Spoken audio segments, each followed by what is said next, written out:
Tsunami rojo y negro. Nos separan muy pocos días para el más vistoso asueto nacional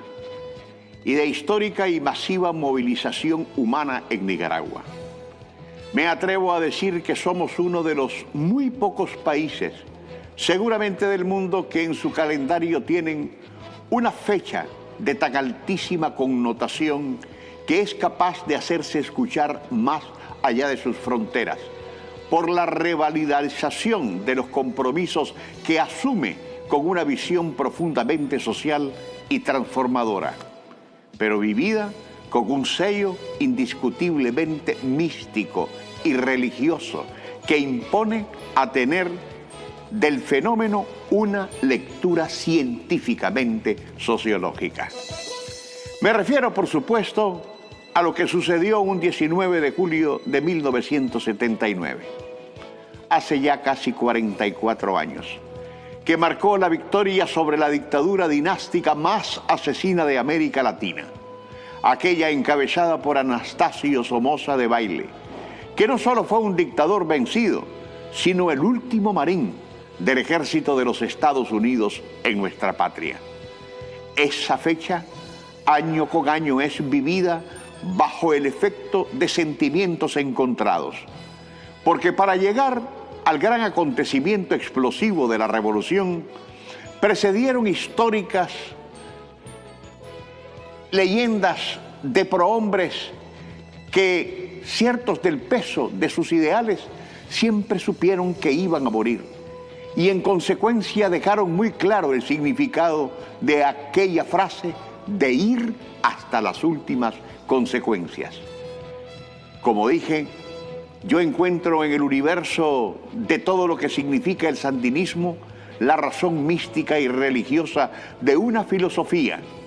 porque desde él hay una voluntad de ofrecer la vida por los demás, y eso es una virtud profundamente cristiana, porque es la elevación más alta del amor. Y fíjense que es también un enorme contrasentido para aquellos que desde su abismal y oscura ignorancia creen que revolución es sinónimo de comunismo, cuando el más grande revolucionario que la humanidad nos refiere es Jesús de Nazaret, que vino para predicar la igualdad, la justicia, el amor, la paz para todos, desde una prédica y vida consagrada totalmente a la humildad. Y es por eso por lo que precisamente murieron más de 50.000 compatriotas que fueron hasta la última consecuencia por vernos libres. Hoy nuestra Nicaragua y las generaciones que siguieron al 19 de julio de 1979 celebran con notoria algarabía y conmemoran la historia desde cualquier tipo de modalidades que culminarán el propio 44-19, con el siempre esperado mensaje del máximo líder del Frente Sandinista de Liberación Nacional, el comandante y presidente Daniel Ortega Saavedra, del que siempre se espera la orientación jubilosa que mantenga izados los nunca caídos ánimos de una membresía política que, gústele a quien no le guste, se cuenta por millones y en proceso de inalterable crecimiento. La particularidad de estos tiempos es que en la previa a toda celebración del 19 de julio siempre vemos a una multitud roja y negra desplazándose por todo el territorio nacional, desde las barriadas, comarcas, plazas, municipios y cabeceras, no para asistir a un mitin político, sino para marchar en medio de su ya caracterizada música testimonial, bailar al ritmo de los acordes de la nueva trova y mostrar a una briosa juventud cada vez más visible, que va de la mano con una militancia histórica que con camuflaje o verde olivo recuerda las batallas contra la extinta Guardia Nacional. Por efectos de la pandemia, aquella plaza pública que se llenaba con cientos de miles de sandinistas cada 19 de julio. Tuvo que extrañar las multitudes que se extendían desde el malecón a lo largo de la avenida Bolívar hasta el monumento Hugo Chávez. Pero hoy por hoy eso se suple con las más diversas actividades, hasta en las comarcas o barrios más pequeños del país, haciendo desde el ejercicio social una fiesta de júbilo que se realiza ayudando al prójimo, pero desprendido de la idea de que ello es un trabajo, sino un compromiso moral y profundamente cristiano y devocional. Ese nivel es realmente la normalidad del sandinismo, que dueño de las calles, porque se las toma no solo en sus conmemoraciones, sino que todos los días para ejercer la solidaridad con el hermano y fiscalizar la construcción diaria que de la paz y la estabilidad hace. Asume entonces con su acción un compromiso revolucionario por el bienestar del país, que es estimulado por el resultado de una voluntad política que se palpa a través de más de 40 proyectos sociales que aplastan la pobreza extrema y la pobreza, devolviendo así al más postergado la dignidad que se le había arrebatado por parte de tiranías y gobiernos deshumanizados. Hace un poco más de 5 años, el país involucionó. Fue marcado por la pesadilla de abril de 2018, que liberó el odio encapsulado que cohabitaba con la venganza del fracasado y que hizo del crimen organizado la herramienta fundamental para implantar el terror y así someter al país, a nombre de la democracia y la libertad, a sufrir un estado de muerte y miedo francamente inédito en nuestra historia, que nunca tuvo razón ni sentido. Este desenfreno diabólico bendecido por algún sector religioso, que además parió la idea del golpe, no fue una expresión libertaria ni nada que se le parezca, pero sí un nazismo que pretendió el exterminio antes y después de la toma del poder del sandinismo y de todo lo que éste representaba a partir de sus líderes, de su institución partidaria y de los éxitos de su revolución, que realizada en paz logró más que todos los gobiernos juntos que le antecedieron desde que somos una nación independiente. Porque otra vez se lo repito, a pesar de la agresión imperial, del fallido golpe de Estado, de la pandemia, de los fenómenos naturales, del ETA, del IOTA y de los idiotas, la Nicaragua de hoy es la mejor de todos los tiempos. Tal como veo las cosas, el tsunami rojo y negro que hemos visto por estos días y seguiremos viendo siempre, lo que confirma es que el sandinismo es un ideario inmortal. Porque cuando en 1990 ascendió al poder Violeta Barrios de Chamorro,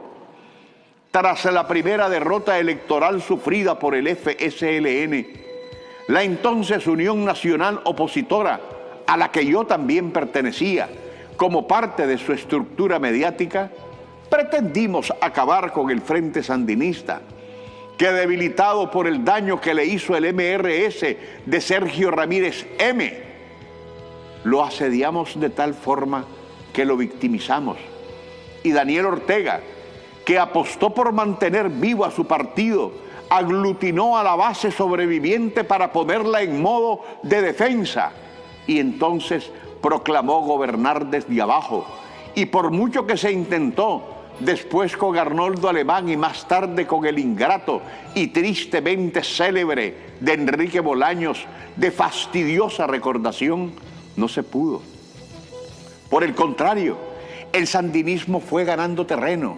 y fue creciendo hasta que ganó las elecciones del 2006 como producto de la división liberal, sí, pero también como la porción contendiente más votada, en las que Daniel Ortega, tras reconocer sus errores, pidió una oportunidad para hacer esta revolución en paz. Qué absurda fue aquella persecución. Tamaño error nos condujo a enfrentarnos innecesariamente en un momento que requeríamos estabilidad para echar a andar un país destruido por la guerra, y así el odio antisandinista obligó al sandinista a defenderse como fiera herida, lanzando zarpazo a sus agresores y demostrando ser una oposición poderosa en todos los terrenos. Si por aquel entonces hubiésemos entendido que el diálogo era y es el mecanismo más civilizado para dirimir las contradicciones políticas, Nicaragua hubiera estado mejor de lo que fue antes de abril de 2018, donde la irresponsabilidad prendió mecha a una locura criminal que ya está conjurada y que desespera a los autores intelectuales y a los asesores espirituales del pretendido golpe de Estado. En lo personal, nunca imaginé cómo pudiera existir tanto odio oculto. Son inenarrables las faltas a la dignidad humana de parte de los llamados demócratas, si el que caía en sus garras era un sandinista. Lo que tenían las hachas y cuchillos de tal carnicería eran unos 5.000 individuos que intelectual y ejecutivamente manejaban toda esa venganza con el multimillonario patrocinio y financiamiento de intereses políticos exógenos y del crimen organizado. Quienes lo hicieron respondieron como marionetas y titiriteros del MRS, que hay que reconocer, lograron en algún momento permear la mente hasta de sandinistas que rápidamente abrieron sus ojos y que volvieron a su casa luego de entender que estaban poniendo en bandeja de oro la sondaleza con los que lo ahorcarían, después de triunfar la ilusa revolución civil a la que un alto clero, Abelardo Mata, ¿se acuerdan?, hizo referencia cuando arrebató el micrófono en la instalación del fracasado Diálogo Nacional del Seminario de Fátima para evidenciar su lejano compromiso espiritual y bendecir la violencia, pero a la vez su cercano interés por marcarse bajo la protección de su investidura como figura política, y así como él hay 3 más con la misma postura. En ese contexto me llamó la atención que un joven imberbe y ofensivo, apenas una ficha útil del interés político que al final lo terminó moliendo y desechando como bagazo, después de practicar en las habitaciones de un hotel su discurso, se atrevió a gritar nada más y nada menos que al presidente de la República, que aquel plenario no era una mesa de diálogo, sino una mesa de rendición, que estaba para imponer las reglas de su salida del poder. Nunca dejará de ser cierto que la violencia engendra más violencia y, en consecuencia, el sandinismo, vilipendiado, humillado, escarmentado, torturado y asesinado, se replegó a los quehaceres de la oficina o al hogar, sacrificando hasta el derecho de defender su propia vida como una respuesta disciplinada a la recomendación del presidente de Nicaragua y secretario general del FSLN para que las tristes estadísticas que nos enlutaron no fueran mayores. Esto, sin embargo, tuvo una lectura equivocada entre los golpistas, que triunfalistas apostaron a que el FSLN estaba vencido. Y entonces la idea de una tercera revolución alimentó su sedición y los estridentes gritos ensoberbecidos de sus promotores mediáticos empezaron a perfilar la profundización de la crisis, a proclamarse desde falsos territorios liberados, a vender la ofensiva final y hasta conjurar y conjeturar sobrenombres para una junta de gobierno provisional y en consecuencia la conformación del gabinete de gobierno. ¿Cómo no acordarnos de eso? Los que así lo pensaron, indiferentes a cualquier interés nacional, pero entusiastas por el personal, al comenzar a repartirse la res pública y viéndose llenos de poder, comenzaron a debilitarse entre sí. Y mientras ello pasaba, las marchas de ellos comenzaron a ser menos concurridas, los tranques a ser desmontados, las barricadas a ser derribadas, los pandilleros mareros a ser detectados y detenidos, el financiamiento del golpe a exponerse y toda la verdad de esta canallada a salir de los maletines que lo financiaron. Toda esta involución golpista se debió al imperio de la inteligencia sobre la fuerza bruta. Se debió a que en el FSLN hay un liderazgo político que sabe medir los tiempos y cómo avanzar en silencio frente al retroceso de los intransigentes que ahora más que nunca saben que este es un gobierno sustentado en una base gigantescamente multitudinaria, que no va a ser vencido por el pretendido del quítate vos para ponerme yo, y que se encuentra en la fase de ir a la celebración del 44 aniversario de un nuevo 19 de julio, que no ha perdido el espíritu místico de un sandinismo que está potenciado, porque lo que hizo el nazismo criollo fue unir y despertar a un gigante que estaba dormido. El Frente Sandinista ejecutó un proyecto que nadie en el pasado ni siquiera fue capaz de ofrecer. Y es tanto lo que hizo, desde las condiciones estables y de seguridad, que se acomodó a un estado de confort, que descansaba en la paz. Y fue tan agradable que se olvidó que los enemigos estaban ahí, y que frente a la incapacidad de acceder al poder electoralmente, esos enemigos del Frente Sandinista se aliaron con los enemigos externos de Nicaragua para estimular, según ellos, una contrarrevolución claramente fuera de todo cálculo, porque esa condición política no existe ni está dada para una Nicaragua donde una gran parte de sus ciudadanos es sandinista, y esa base, contada en millones, es un punto de partida que las miserias humanas jamás llegarán a tener. El FSLN ni en tiempos de pandemia se achicó. Por el contrario, a pesar de los riesgos que representaba exponerse a su inmensa base militante, recorrió el país casa por casa, no solo para hacer conciencia de la nueva realidad que vivimos, sino para llevar medicinas, alimentos, hacer censos que determinaran la ubicación de los nicaragüenses de la tercera edad y de los enfermos crónicos, y eso es algo realmente admirable que convence más que cualquier discurso proselitista en campaña, porque lo que nos refiere es el alto interés de un partido disciplinado y organizado que asume tareas en beneficio de su prójimo, independientemente de cómo piense éste.